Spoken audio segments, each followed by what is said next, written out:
Welcome to Choice Classic Radio. Like us on Facebook, subscribe to us on YouTube, and help keep this show alive by donating at choiceclassicradio.com. For more of your favorite old-time radio shows, join us on our companion podcast, Choice Classic Radio Detectives, where we bring to you tales from the greatest detective shows the golden age of radio had to offer. And now, with 926 episodes from 1934 to 1955, we bring to you Lux Radio Theater.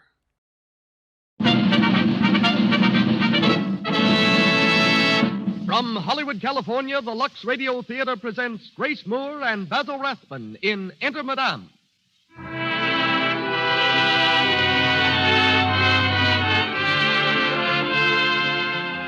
Lux presents Hollywood. This program, ladies and gentlemen, is the means our sponsors take of showing their appreciation of your loyalty to Lux Flakes. Every time you purchase a box of Lux Flakes, you're playing an active part in making this program possible. Tonight, you've brought to our microphone Grace Moore, Basil Rathbun, Sharon Lynn, and William Frawley. Apart from the play, you'll hear Lyle Saxon, celebrated novelist and historian, and Jean Ellis, the 11-year-old singer, protege of Grace Moore. This evening, our producer, Cecil B. DeMille, is in New Orleans in connection with the world premiere of his new film, The Buccaneer.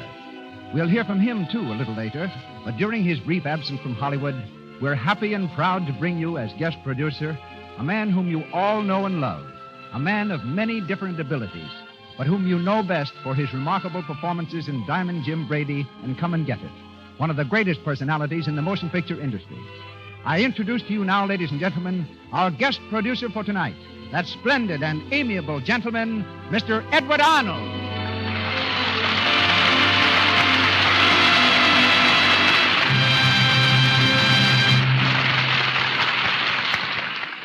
Thank you, Mr. Ruick, and good evening, everyone. I'm very happy to be here tonight, ladies and gentlemen, and I'll try to make Mr. DeMille glad he asked me to pinch hit for him.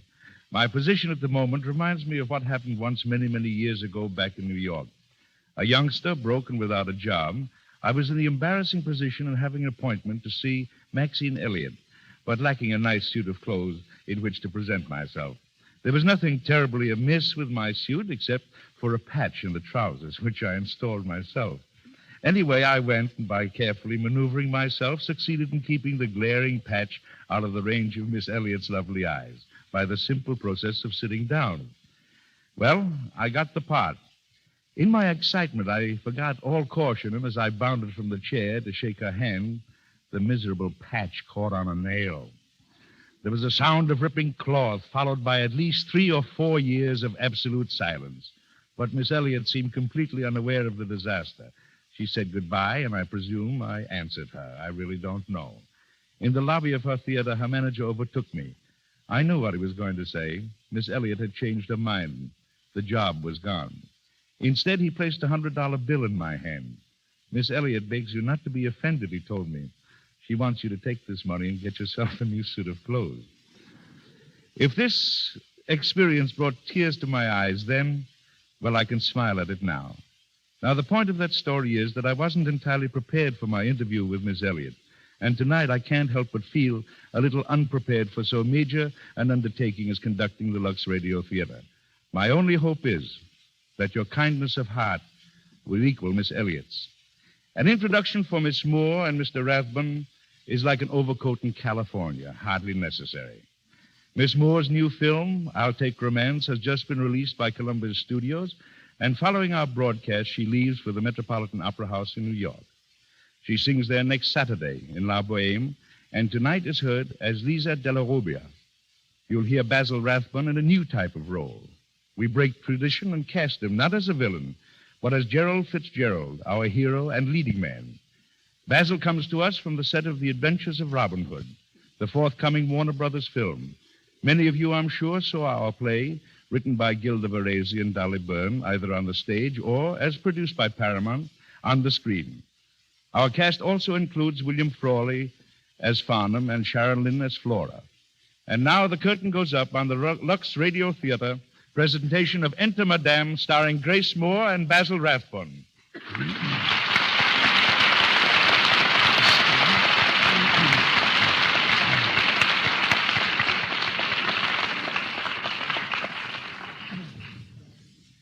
the Covent Garden Opera House in London.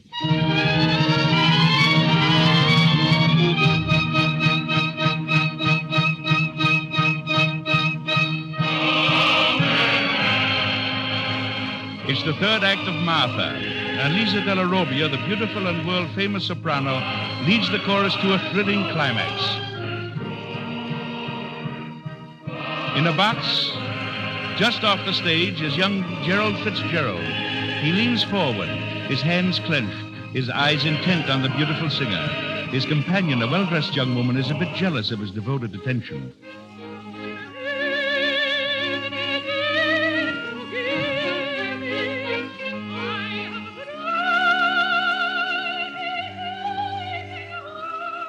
So nice of you to bring me, Gerald. Huh? Oh, yes. I wanted Yes, you to you hear... see, it's so difficult for a woman to go about alone in Europe, even a widow. Yes, Flora. Poor Flora. You're fond of opera, aren't you? Especially as this Lisa Della Robbia sings it. Oh, what do you mean? You were here the last time she sang, weren't you? The last 5 times. Why, you ridiculous boy. What's the matter? Don't you like her? Oh, she's pretty, of course. You care for that type. Personally, I've heard better voices. Well, I haven't, and she's not pretty. She's beautiful. Just look at her. Oh, just look at that hair. Just look. Look.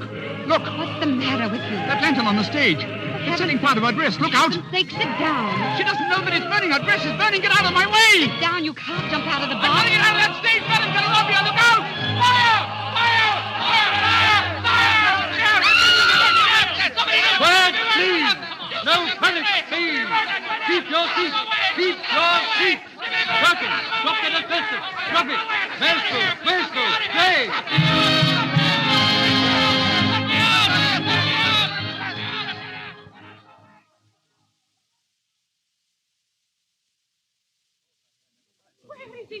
Where is the young man who saved me? I must see him. Now, Lisa, please, calm yourself. Think of your voice. With his hands, did you see, Father? With his 2 bare hands, he beat out the flames. Oh, where is he? Lisa, as your manager and personal representative, I must insist that you remain calm. Where is he? Oh, he's over there lying on the floor. Dead? He gave his life for me. Oh, no, he's not dead. He tripped over a cable and hit his head on the scenery. He's a little unconscious. Well, we must revive him at once. Oh, where is that maid? Maria, my smelling salts, quick! Gerald, look, it's Flora. Gerald. Oh, where is he, my hero? There. Oh, poor boy. And how handsome. Will you kindly stand out of the way, please? Give him some air. Air? Do you know who I am? He's unconscious. I've got to get him out of this place to his hotel. Go away, please. I will take care of him myself. You let him alone. I'm going to take him out of here. You are his wife? No, I'm not. Then why should you take him? It was my life he saved, wasn't it? He goes to my villa where my doctors and my servants will take care of him. The smelling salt, Madame de la Oh, Robbia. Maria, thank you. And the stretcher bearer, Madame. I have bring the stretcher bearer. Oh, gentlemen, lift him carefully. Yes, madame. And take him to my You're villa. not going to take him to any such place. Why do you keep interfering? He is coming around. He's coming too. Oh, is Madame Della Robbia all right? There, you see? His first thought is of me, and he shall decide. Listen, my wonderful hero. Oh, Madame. Will you come to my villa where we can nurse you back to strength? What? Will you? Will I? Oh, is this really happening to me? Or is it just the effect of a crack on the head? Oh, poor head. Poor head.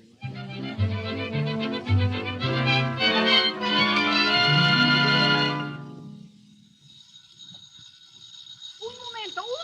1 minute, please.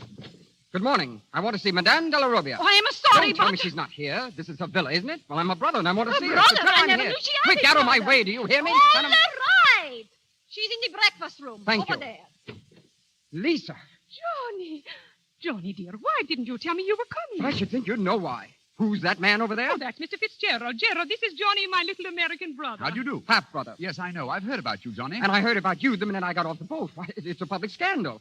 Lisa, you took him here to your villa. Yes, Johnny, dear. He's been here since Wednesday. Yes, Johnny, dear. Is that all you had to say? Yes, Johnny, dear. Don't Johnny dear me. As for you, Fitzgerald, well, you're an American. You ought to know better. Let Lisa withdraw, and we'll settle this man to man. How old are you, Johnny? That's got nothing to do with He it. is 19, and he's an impersonal, meddlesome boy. I'm not. You are. Well, good morning, Lisa. Oh, Farnham, how nice of you to call. Who's this? Not Johnny. Well, how are you, Johnny, dear? How do you do? Mr. Farnham, I'm glad you're here. As her personal manager, you've got to save my sister. Half-sister. You keep out of this. But I can't, even if I wanted to. I can't. You see, Johnny, dear, your little half-sister and I were married. Married? Married? 3 days ago. Is this true? Honor bright, Johnny. Married. Oh, if you're going to fall down, try the armchair. It's softer. Married. Well, Mr. Fitzgerald, I suppose you're old enough to know what you're doing. What do you mean? Well, have you any idea what it's like being married to an opera singer? I think I'm the luckiest man in the world. You'll find out. Farnham, what a horrible thing to say. Oh, I'm not talking against you, Lisa. Just your job. Well, I'd better cancel your bookings for a month anyhow. We want this marriage to last through the honeymoon. You'll do nothing of the kind. It'll be a swell honeymoon. Going from city to city with Lisa while she sings. All right. Tag along. And when you've heard all the operas about 6 times, you'll begin to ask for vanilla. That's a nice thing to say. Oh, Toto, dear little Toto. Come here, Toto. There, you see, Farnham. Toto is angry with you for the things you say. Dear little Toto. Little ball of fur and teeth. Pernicious little pooch. I suppose you've met Toto, Mr. Fitzgerald? Yes? Why? Oh, nothing. Only I expect you'll be seeing a lot of him from now on. Farnham. Sorry if I've been a gloom. Next time I'll flutter in scattering rosebuds. Are you sure there's nothing I can do? Yes, you can take Johnny away. Oh, yes, Johnny. Married. Come along, Johnny, and leave the lovebirds to twitter over little Toto. Have a cigarette, Mr. Fitzgerald? American. Thanks. Well, so long. Come on, Johnny. Married. Ah, What is it, Lisa, dear? that Farnham. He has spoiled everything. He has not. If you think it is true what he said, I'll give you a divorce today. I think he's crazy, and I think you're beautiful. And I wouldn't change places with anybody in the world. If my career should interfere with our love, It couldn't. oh, I'd give it up. I'd never let you. Whatever you like, that's what I'll like. Always. Oh, Gerald, think of how it will be, you and I together in Milan and Naples. And then when the tour is over, the canals of Venice, soft music, and perhaps a gondolier singing in the distance. Oh, Gerald, think of it.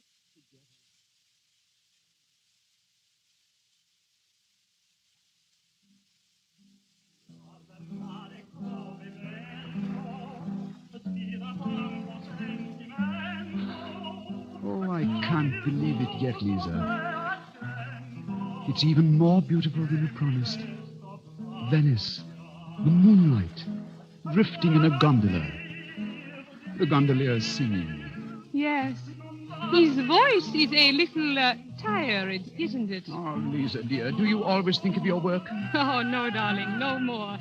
The tour is over at last. Yes, thank heaven. You were bored. No, darling, I was not.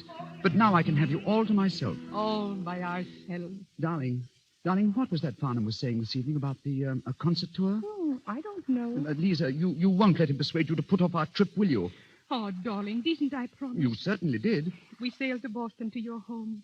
And for a year, well, anyhow, for 6 months, I'll just be your wife. The most adorable wife in creation. Oh, Lisa. Listen. What? Oh, he must not sing that one flat. Cantare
Oh, Lisa, that was beautiful. I sang it for you, my darling. My beloved. Here, get down. Get off me. Stop it, Toto. Ow! Let go. Toto, come here. Oh, he thought you were going to kiss me, and he's so jealous. Poor Toto. Poor Toto, look at my hand. Oh, Toto, how many times have I told you not to bite Gerald? Oh, Lisa, do we have to take Toto with us every place? Gerald. Well, I don't think a gondola is quite the place for a dog, even a good dog. Oh, I didn't know you felt like that. It seemed you're not pleased with me No, tonight. darling, it isn't that. And I thought everything would be so lovely, so beautiful. No, it is. It is. Oh, Lisa, I'm sorry, darling. Really, I am. Oh, please don't cry. Well, tell Toto you are sorry, too. All right, darling. I'm sorry, Toto. Oh, Gerald, you are so sweet when you want to be. But you must be patient with us, darling. You must. Because I love you, darling. Oh, I love you too, Lisa. Oh, Gerald. Oh, Lisa. Oh, get down. Stop it. Toto, stop!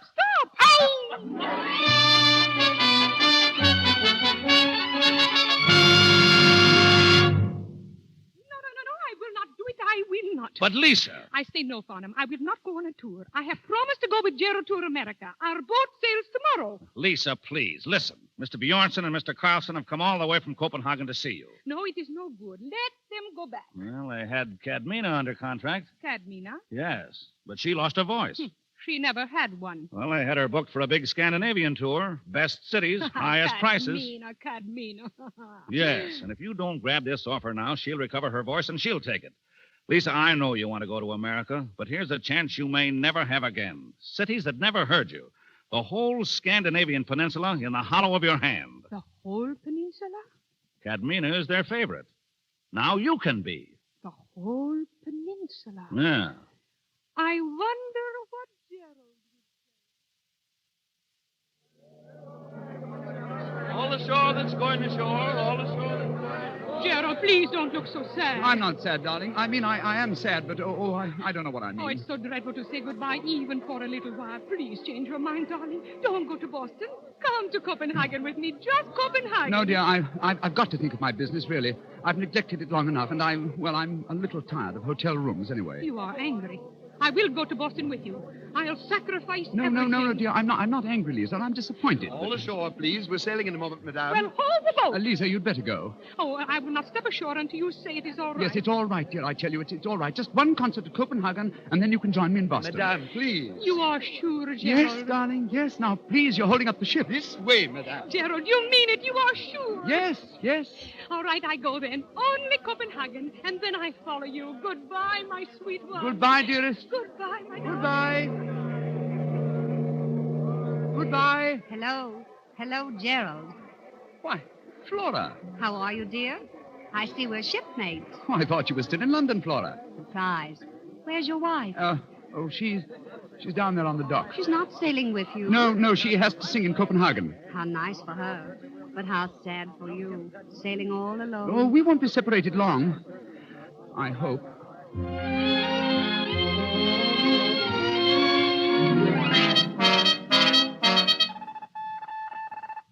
Cable to Gerald Fitzgerald aboard the steamship Conte de Calabria. Darling, do you so much mind if I sing also in Oslo? I have said yes already, but my heart is troubled. Love, Lisa. Lisa Della Robbia, Oslo, Norway. Must you do it? All my love, Gerald.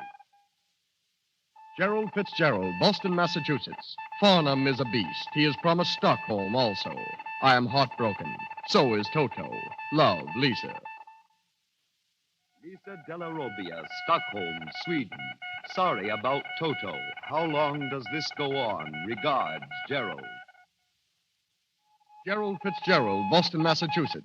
My darling, we have to go north again to Trondheim. Please tell me it is all right. Love, Lisa. Lisa Della Robbia, Trondheim, Norway. It is all right. When you get to Greenland, send me an icicle.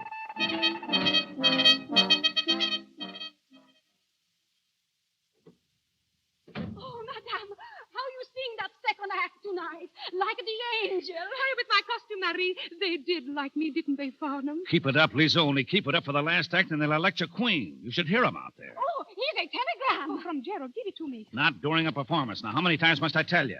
Oh, What is it? it's impossible. Bad news? He wants to leave me. Who, Gerald? Leave you? He wants to leave you. Yes, and it's your fault. Me? Yes, you. Who kept me here for that concert tour? You. Who made me stay for another opera season? You. Who separated me from my husband and kept me separated? You. Lisa, Oh, why did I listen to you? Now he's tired of waiting. He's forgotten me. Perhaps he has someone else. Well, I'm going to him. Now? Where's my rep? Call a taxi. Yes, madame. You can't go now. You still have the third act to sing. You sing it. But you can't walk out on a show. It just isn't done. What does it matter whether those people out there hear a little more music? I have life to consider. Life. Lisa, what am I going to do with it? Lisa, you've come back. Did you think I would leave without Toto? Come, darling.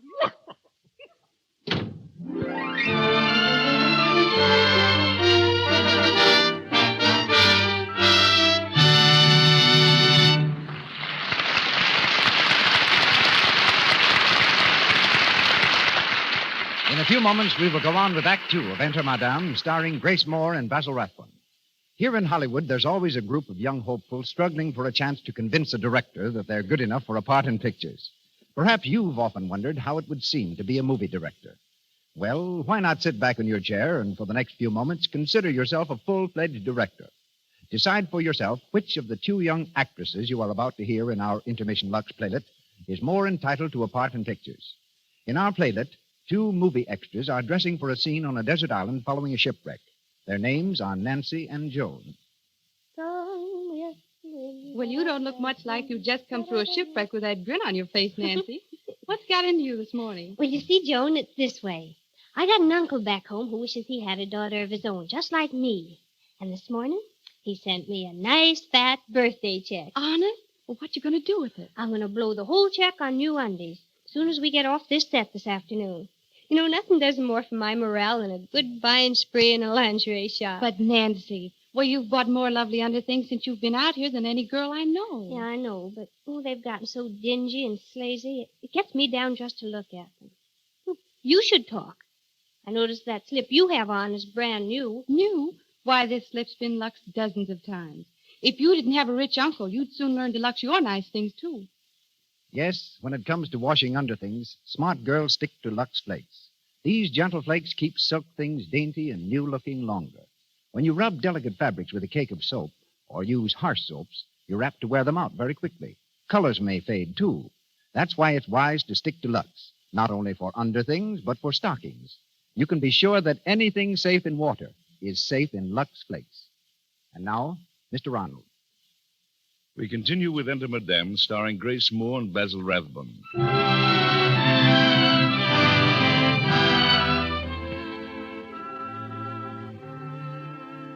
Gerald Fitzgerald, tired of being married to a wife who is never at home, has definitely decided that divorce is the only solution. In his apartment in Boston, he sits by the fireplace, gazing disconsolately into the flames.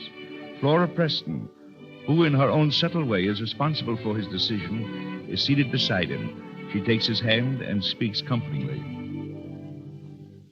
Gerald, don't be sad, darling. I'll make you happy. I know you will, Flora. You know we're ideally mated, we two. We want the same things. Permanence, stability, and comfort. Yes, and peace of mind. Never had it with her, did you? To Lisa, our marriage was a game she played when she'd nothing else to do. To me, it wasn't a game. It was solitaire. You poor darling. Oh, Gerald. Well, Johnny, what on earth are you... they told me she was here. Who? This woman. Who is she? Look here, you insufferable young puppy. Always kissing people, aren't you? And you're always popping up when you're not expected, not I'm even here to wanted. protect my sister. Oh, shut up. Gerald, explain to him immediately. Yes, explain. Explain if you can. Very well. This, Johnny, my boy, is Mrs. Preston, my future wife. I thought my sister was your wife. I'm divorcing your sister. What? Divorce? Yes, divorce. Why does everything I say surprise you so much? Divorce? Where is Lisa now? Well, the last time I heard from her, she was headed for Troydheim and points north. She isn't here yet? What are you talking about? Well, Lisa sent me a wireless this morning. She docks today. What? Here, read it. Well, that's why I came. I expected to find her here. Instead, I find her. Oh, keep quiet. This wireless certainly sounds like she's coming. Oh, I'll have to pack up and move over to the club. I beg your pardon, Mr. Fitzgerald. What is it, Jones? There are several people here. They say they're expected, sir. Expect... Oh, Maria! Maria, what on earth you... Quiet, daughter. Speak to us, Put the bag over there. And the trunk sent up. Archimedes, go at once and prepare the lunch for Madame. Maria, where is she? Where is Madame de la Robbia? Right away she come. We have a little trouble at the custom. Oh, Who yes. are these people, Gerald? This is Maria. She's Lisa's maid. How do you do? I am so glad you are here to greet her. Madame, she adores company. This is Dr. Giovanni, her personal physician. Madame, I am delighted. And Archimedes. Her personal chef. Such things I cook for her. Madame, you must stay for lunch.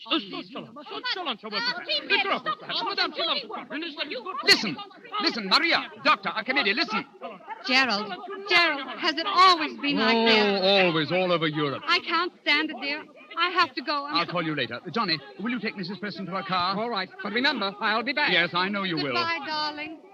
Doctor, listen. Maria, for heaven's sake, shut up. Shut up, all of you. Shut up. Oh, Farnham.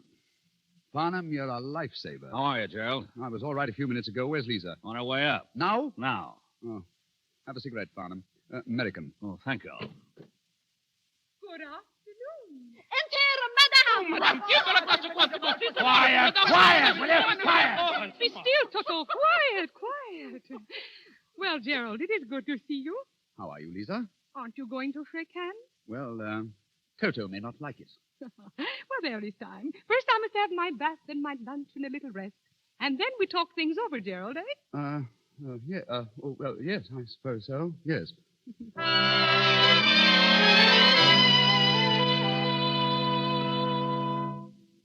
Well, that finishes it, Lisa. All packed, Gerald? All packed and ready to go. You'll be comfortable here. Madame. Yes, Maria? Some flower come for you. Those? Looks like a funeral wreath. I think so myself. A wreath of white roses and a white dog in the center. I do not like it. Then I throw it out from the window. Wait, there is a card. Aha. Flora Preston. Yes, yes. I wrote to you about her, Flora Preston. I see. She sent a peace offering. The little dead dove. She is subtle, this lady. Oh, Lisa, you will twist things your own way. She just wishes to be kind, to welcome you. With a dead dog? Oh, she probably left it to the forest. Well, never doubt. I mean, never mind it, that's all. All right, Maria. I'll see you later. Madame.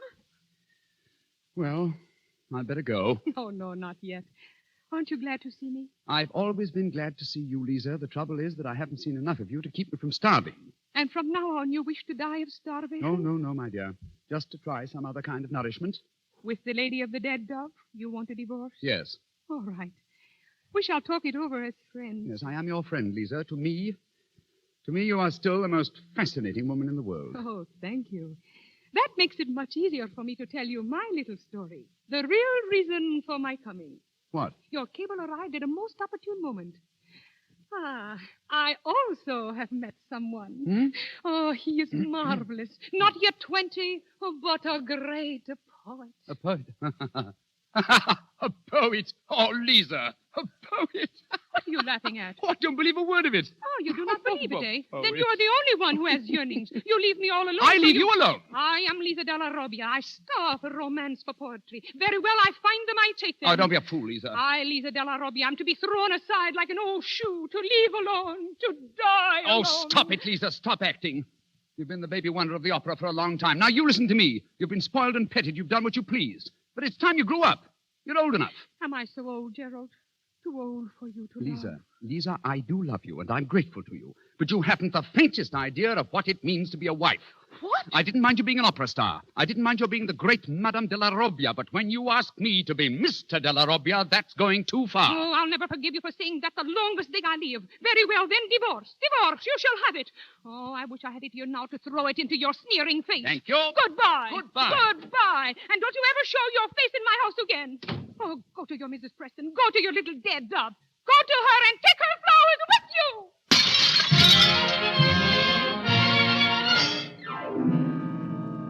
Well, good morning, Lisa. Go away. How are you this fine morning? I said go away, Farnham. Now, Lisa, let me talk to you for a minute, will you? Oh, You know, Lisa, what you need is to get your mind off this thing. You've been acting like a sick puppy for 3 months. What you need is new surroundings, hard work. Now, I've got a South American tour up my sleeve. no. And before we sail, I think I could arrange one guest performance at the Metropolitan. How'd you like that? No, I will never sing again. What? Never. Well, of course, if you're going to let this thing lick you. Who said I would? Ready to quit just because another dame takes She your hasn't husband. taken him yet, and she won't either. The divorce is not final yet. I still have 2 weeks, and I've only begun to fight. Okay, but I still think you're crazy not to grab this Met job. Oh, no. I will never sing again. Wait. If he heard me again, if he could hear me sing. That's it. He'd fall right into your arms. We will take the offer, but make it soon before the decree is final. Right. I will sing Tosca for him and his little dead doll. Great. And afterwards I will have a supper for them. That's swell. Now let him see the two of you together. That's the ticket. I'll phone the Met right now. Oh, Farnham, the scheming and fighting for love. What have I done to deserve this? You got married.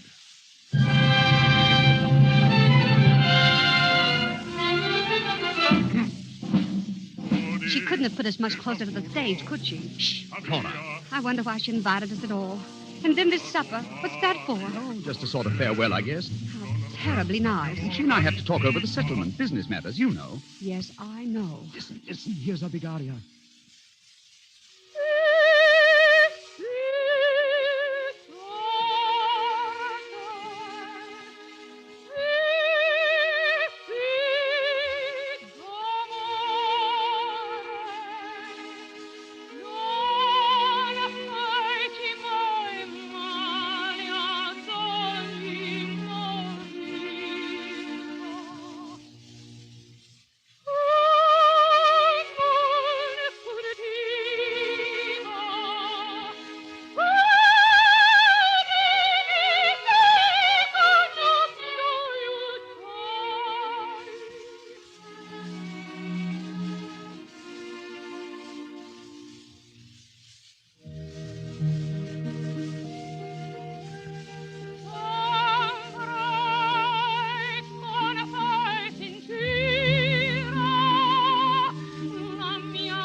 We have tonight. It was so nice of you to come. It was charming of you to ask me. But naturally I ask you. You belong to the family now. I don't know just yet what our relation is to be, but something surely. My English is so shaky. But wives-in-law, is it not? I'm sure I couldn't say. Isn't that it, Gerald? Well, I really couldn't say. Well, what do you say, Farnham? Would you mind passing the gravy, please? Archimedes. At the once, madame, at the once. And some more duck for Monsieur Gerald, No, too. thanks. No more. I couldn't. That was food for the gods, Lisa. Nothing like it on earth. Oh, Dr. Giovanni, some more wine. Oh, yes, thank you. Well, Signor Gerald, this is the last of the jolly little supper, eh? Yes, I'm afraid so. Your health, Doctor. Oh, my health. We have drink to have together in every corner of the globe. You and me, Gerald. Eh? Yes, it was fun while it lasted. Oh, Alicia, I forgot to tell you. Yes, Farnham. The impresario of the opera in Buenos Aires was out front tonight. He's crazy about you, willing to pay twice your salary if you'll open the season there.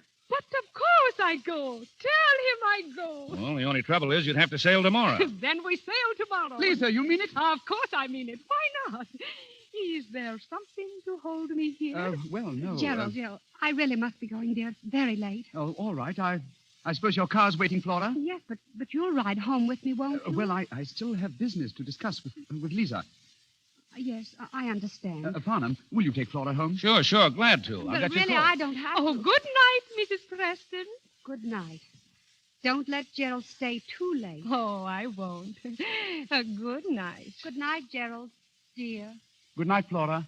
Good night, Mrs. Preston. May I see it, your car? Oh, charming girl, Mrs. Preston. Charming. Lisa, I hope I'm not keeping you up. Oh, dear me, no. I'm a bird of the night, you know. Ah, yes, a nightingale. You were magnificent this evening. When I heard you sing again, everything came back to me. Did it? You know, I have not forgot what you said to me, that I have never been a good wife to Oh, you. Lisa, I'd give anything to wipe out what I said that day. I always say things to you that I don't mean. Ah, but the trouble is, there is always just enough truth. No, in it. darling, no truth at all. It was that young poet of yours that set me off. What's become of him, Lisa? There is no one. There never has been anyone. Oh. No, Gerald. Excuse me. Hello? Flora. Yes, he is still here. You want him? Flora? Mhm. Oh. Hello, Flora. Yes. You aren't home already? Oh, downstairs. I see, yes. Yes, Flora, I'll call you when I'm leaving. Well, no, not for 15 minutes, no. Well, these matters take careful discussion, you know, Flora. Yes. Yes. Yes, Flora, dear. I said yes. Good night, Flora. Oh, I suppose I've got to go, Lisa. Of course. Good night. Oh, Lisa, I hardly know you in this mood. No tricks, no florid speeches, no poetry. Perhaps you're glad to get rid of me. Oh, haven't you anything to say? No. Goodbye, then, dear. I wish you'd cared for me. I wish it hadn't been just emotion without any heart behind it. How dare you say such things to me? Emotion without any heart. Do you think I learned to sing as I'd never sung before? Do you think I was singing to the little fat tenor? No, I'm glad that I was good for your career, at least. I thought you wanted the world to be richer in music for our love. If you had some better wish, why didn't you make me listen? Oh, Lisa, I was a blundering fool. I only wished... Oh, shut that thing off. Excuse me. Hello? What? Oh, one moment, please. It's Flora. Again? Hello? Hello. Where are you? In a drugstore? What drugs? What? Yeah, yes, I know you're not deaf. I'm sorry. Yes, I know it's late, Flora. Yes, I said I know it's late. Yes, but But after all, she's still my own wife, you know, Flora. Oh, good Lord. Hello, I'm sorry, Flora. I didn't mean to. No, yes, no. All right, yes. Well, I can't leave till you hang up, can I? But Flora, listen. Oh, never mind. Poor Flora. Where were we? I was telling you, darling, that I was a blundering fool ever to let you go. Oh, Lisa, what are we to do? What can we do? Lisa, say that you love me. Tell me that you still love me. Gerald. Tell me that it isn't too late. I seem to hear the sands of time rushing out. It is almost too late. Do you hear them too, Gerald?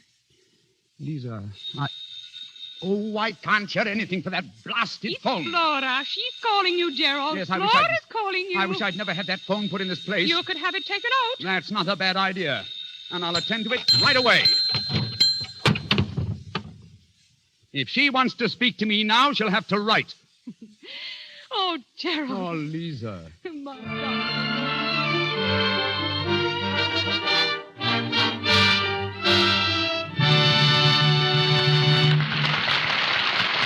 We pause for station identification. This is the Columbia Broadcasting System.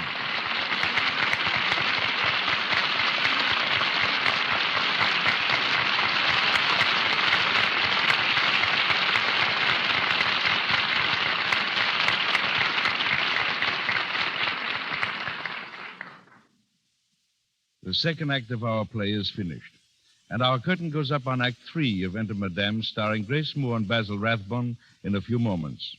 In the meantime, we extend the stage of the Lux Radio Theater to New Orleans, where we hear from our regular producer, Mr. Cecil B. DeMille. Edward Arnold.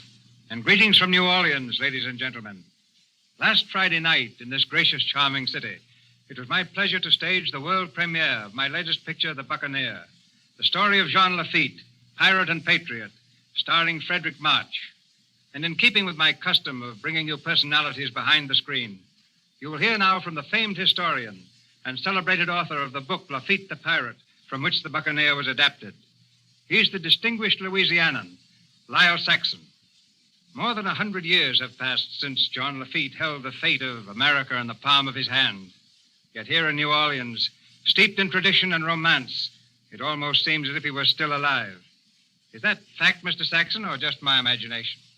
Well, Mr. DeMille, all we do know is that he was last seen sailing away to start a new pirate kingdom in Yucatan. We know he never did. What happened to him will remain an unsolved mystery, but the descendants of his men can be found here today, fishermen and oystermen. And each year, some excited individual comes stamping into town, flourishing a map with the conviction that he has at last located the buried treasure of Jean Lafitte. What do you think is Lafitte's greatest achievement? His service in the War of 1812, when he threw his little army of sea robbers to the American cause and enabled Andrew Jackson to win the Battle of New Orleans. And it is amazing when you realize, first, that England offered him $30,000 in gold and captaincy in the Royal Navy and land grants if he'd fight against Jackson. And second, that just before he volunteered to help America, America had raided Barataria, destroyed his little empire, and seized $500,000 in loot. Now, that loot has always fascinated me. Among its colorful contents were over 100 dozen pairs of silk stockings. And believe it or not, 2 cases of soap. Well, I like tall stories, Mr. DeMille, but don't tell me that the pirates had taken long Lux Flakes to care for those silk stockings. No, but Lux definitely played a part in the making of the Buccaneer. Aside from the care of costumes, we used Lux for a foam effect in some surf scenes, and where our leading lady, Francisca Gall, is shown scrubbing a floor. After all, we do have to be careful of Miss Gall's hands. Well, I'm sure the women of New Orleans use Lux Flakes in just the same big way the studios do in Hollywood. And speaking of the women of New Orleans, Mr. DeMille, I think that you've seen all types of American women will agree that our Louisiana Belle is among the loveliest of them all. There's no doubt about it, but I'm on my way to Atlanta, and there may be some Georgia peaches listening in. So getting back to the Buccaneer, the honors that were heaped on Lafitte after the battle were soon forgotten. People remembered again that he was an outlaw and a pirate. Driven from New Orleans to the Spanish town of Galveston, Texas, he ruled there for a while until the government drove him again into the sea. Yes, in 10 short years, he reached the height of achievement and the depths of disgrace that come only to a hero and a public enemy. It's been a source of great satisfaction, Mr. DeMille, that my book was of some help in making The Buccaneer, a motion picture that restores to Lafitte his rightful place in American history. To you, Mr. Saxon, my sincere gratitude. And now, back to Hollywood. Thank you, Mr. DeMille and Mr. Saxon. We're back in Hollywood now, where Grace Moore and Basil Rathbone resume our play, Enter Madame.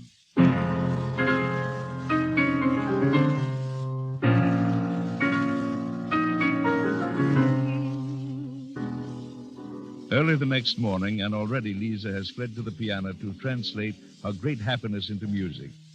Gerald leans across the keyboard, gazing lovingly into her eyes. Are you happy, darling? So happy, darling. Will you always be happy, darling? Always, my darling. Promise me that you'll never go away again. Promise me that. Forevermore, I shall be like the shadow that the sun casts now to the east, now to the west, but always close beside you. Oh, my dear. Of course, I won't mind your singing your performance at the Metropolitan now and then. And at Covent Garden, just once in a while. Yes, once in a great while, surely. Madame? Yes, Maria? Senor Farnham, he's on the telephone to tell about South America. Oh, I knew we shouldn't have had that thing fixed. Give me the phone. Listen, my Gerald. I prove I am serious. Hello, Farnham. Now, I want you to not get excited. Very calmly, I speak. I will not go to South America, Farnham. What? He make very bad noises. No, Farnham, my mind is made up. From now on, I leave for Tranquilité and my Gerald. What? Farnham, you should be ashamed. Now, let me speak to him. Hello. Hello, listen, Farnham. It's all off. Lisa's going to settle down and raise chickens. Yes, I said chickens on my farm with an orchestra of crickets. How do you like that? Goodbye. Oh, Gerald, so masterful. Lisa, are you sure you can be happy just with me? Listen, my darling, listen. Oh. I'll take romance. Why, my heart is young and eager to fly. I'll give my heart a try. I'll take romance.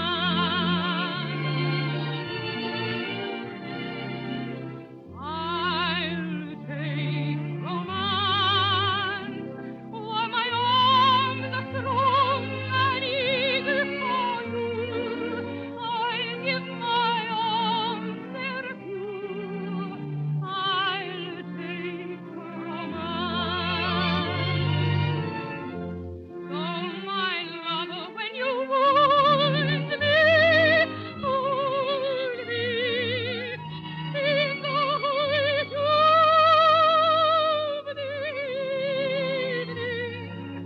When you call me in the height of the evening, I'll rush to my first real romance. Why, my heart is young and eager and gay. I'll give my heart away. I'll take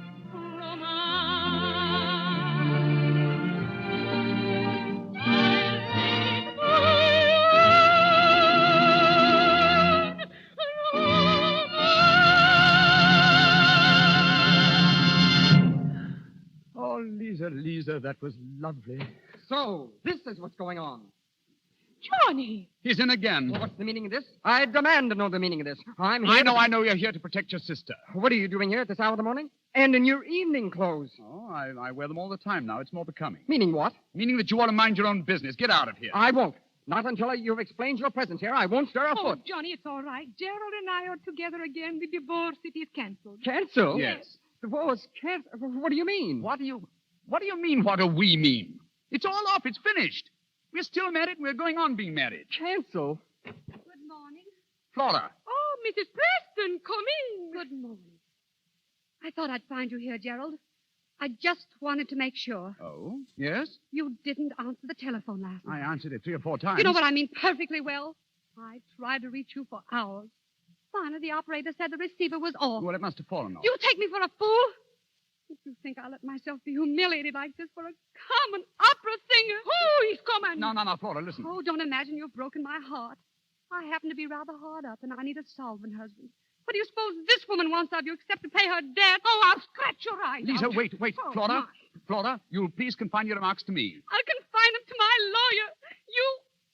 You'll make a good settlement. I'll know the reason why. Good day to you both. Oh, my. What a woman. How dare she? How dare she come into my house and talk so? It is as if she were the wife. I should have said to her, are you the wife? Yes, but darling, you seem to forget that we're practically divorced, you and I. Yes, and whose fault is it? Hers. Yes, but it's all over now. Oh, she tried to ruin my life. I think I'll kill her. Lisa, don't. It's over. The divorce is canceled. Cancel? Oh, shut up.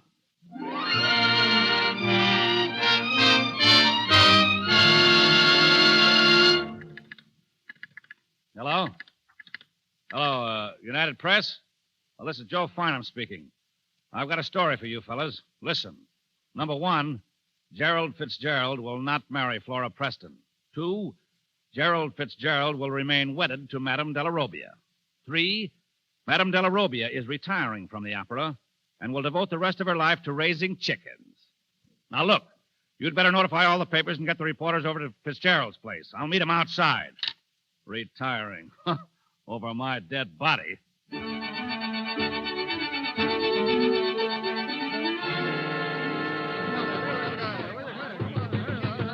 Hey, is this Della Robbia's apartment? Hey, open up. This is the press. Open the door. Come on, open up.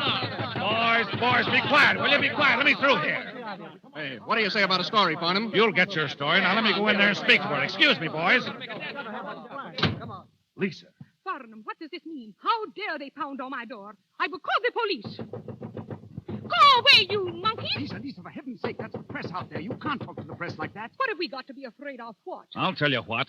If they get in here and find Mr. Fitzgerald, they'll pin his handsome pan on every scandal sheet in these United States. But Gerald and I are married. You think that makes any difference to them? Think of the publicity, the stories. We've got to get out of here. We'll go down the fire escape. We'll go to my farm. You think they'll let you get away with that? They'll hound you all over the country. There's only one thing to do. What? Go to South America. What? Gerald, we could do it. Sure you could. I got the tickets right here. And while you're there, Lisa, you might as well accept that offer in Buenos Aires. Now, wait a minute. It's starting all over again. The whole thing's starting all over again. Oh, Gerald, you said you loved me. But Lisa... Maria, Archimede, Dr. Giovanni, quick! Now, you'll have to travel light. Just grab your coat. I'll send the rest of your stuff tomorrow. Maria, my coat! What is the matter, Maria? Quick, Archimede, bring Toto! Madame, what is it? We are going to South America! South America! Viva South America! Viva! Come on, quick. Out the fire escape. Listen, wait. Oh, thank you, Maria. Listen. Toto, here's Toto. I ought to have something to say about this. Oh, but Gerald, you said it, Toto! No, Lisa, I won't. but Gerald! Now, look here, darling. I'm doing all the things I swore I'd never do again. I'm letting you sing again, and I'm following you out of the country. But there's one thing I won't do. Carry that darn pup. I won't do it. I tell you, I won't. But we can't leave Toto! All right, then. You can leave me. Oh, Gerald, not again. Here they come. Gerald, please. Oh, give me the doggone dog. Come here, Mutt. Ow! Oh, my darling! This way, out the window. Oh, wait. What is it now? Have a cigarette, brother. South American.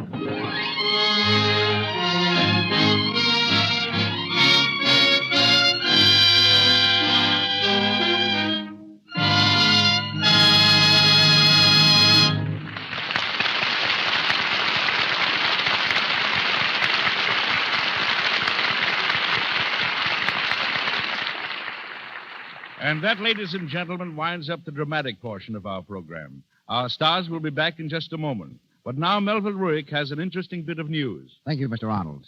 Mrs. Ruth Nichols, well-known children's photographer, has recently taken pictures of many sets of twins and triplets. She writes, "Strange as it may seem, I almost always find one twin good-tempered and easy to photograph, the other twin hard to photograph. With triplets, usually one of the three is more temperamental than the others." Well, another interesting fact about triplets is that their mothers are so often enthusiastic users of Lux Flakes. As the mother of New Jersey triplets puts it, "When the triplets came, requiring extra care and precautions, I knew that only Lux Flakes would do for their diapers and clothes. It keeps their woolen soft and unshrunken, and dresses and rompers unfaded. Diaper irritations and rashes are unknown to them. They simply haven't had any. For this good fortune, I give Lux full credit." mothers everywhere use Lux Flakes for baby things because it is pure and gentle. It contains none of the harmful alkali which, if left in baby's garments, irritates and chafes the skin. For all baby things insist on Lux Flakes. If they are safe in water, they are safe in Lux. Once again, Mr. Edward Arnold. I know you want to hear from Grace Moore and Basil Rathbone out of character and as themselves. And the easiest way to do that is to find a common ground for discussion. Have you any suggestions, Basil? Well, yes, there's always music. You're pretty active in musical circles out here, and I could if you insisted. You mean sing? Well, yes, look out. No. By the way, did you ever hear me sing Asleep in the Deep? No, I didn't, and I haven't the slightest desire to. No? Loudly the bells in the old town. No? How's that, Miss Moore? Does that remind you of the Metropolitan? Well, I don't know, Mr. Arnold, but why don't you write for an audition? I'll speak to Mr. Johnson about you when I get back. And how thrilled I am to be going back after being away for 2 years. It's like going back home to one's first love. But now I'd like to introduce a real singer, a little girl 11 years old. Her name is Jean Ellis, and here she is.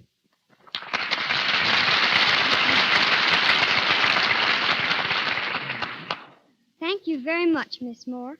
But if Mr. Arnold and Mr. Rathbone really want to sing... Oh, no. No. We'd much rather hear you sing. Yeah, but first I think Miss Moore should tell us something about Jean. After all, they're both from the same part of the country. Well, practically.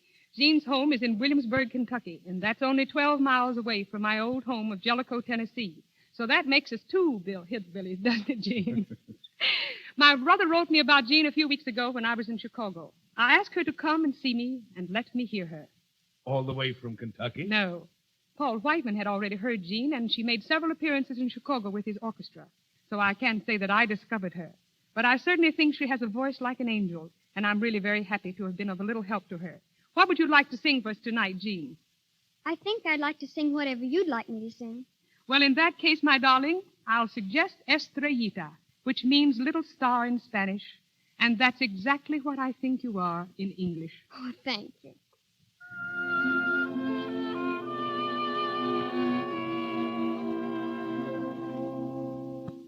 Little star on the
Thank you very much, Gene Ellis. And thanks to you, Miss Moore, for bringing your charming protege to the Lux Radio Theater. And good luck to you next Saturday. We hear now from Melville Ruick. In a moment, ladies and gentlemen, an important announcement concerning next week's banner attraction will be made by Edward Arnold, who appears tonight through courtesy of B.P. Schulberg. Mr. Frawley, whose latest picture is Blossoms on Broadway, is from Paramount Studios. Louis Silvers is from 20th Century Fox Studios, where he was in charge of music for In Old Chicago. Assisting our stars tonight were James Eagles as Johnny, Francesca Rotoli as Maria, Eric Wilton as manager of the opera, Lou Merrill as Archimede, Tony Martelli as Dr. Giovanni, Frank Nelson as telegraph operator, Perry Ivans as ship's officer, and Sidney Newman, Michael Fitzmaurice, and Gil Patrick as reporters. And now, here's Mr. Arnold. I look forward next Monday night as one of the greatest evenings ever provided by the Lux Radio Theater. Our star will be one of the greatest actors of our time, reenacting for the air the greatest success of his career. This stirring play, a story of empire, intrigue, and romance, was a tremendous hit on the stage and a magnificent success on the screen. Its title, Disraeli. And the star, as you probably guessed by this time, is Mr. George Arliss. He honors us by making our stage the scene of his first radio appearance in 4 years. With Mr. Arliss will be his lovely wife, Florence Arliss, playing Lady Beaconsfield, and the part she played in the talking picture. Our sponsors, the makers of Lux Flakes, join me in inviting you to be with us again next Monday night when the Lux Radio Theater presents George Arliss and Florence Arliss in Disraeli. For one more week, your regular producer, Mr. DeMille, will be absent, this time in New York, from which point, in the course of our program, we'll hear from him and from one of the most famous personalities in radio, Major Edward Bowes. It will be my privilege to be here again, doing my best to take Mr. DeMille's place on this stage in Hollywood. This is Edward Arnold bidding you all good night.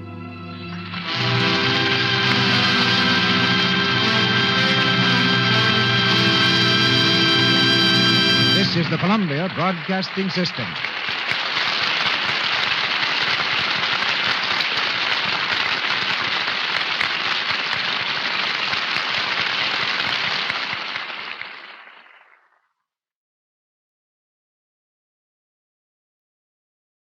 That concludes today's episode.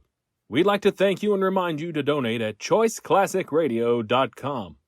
Remember, your donations make episodes like this possible.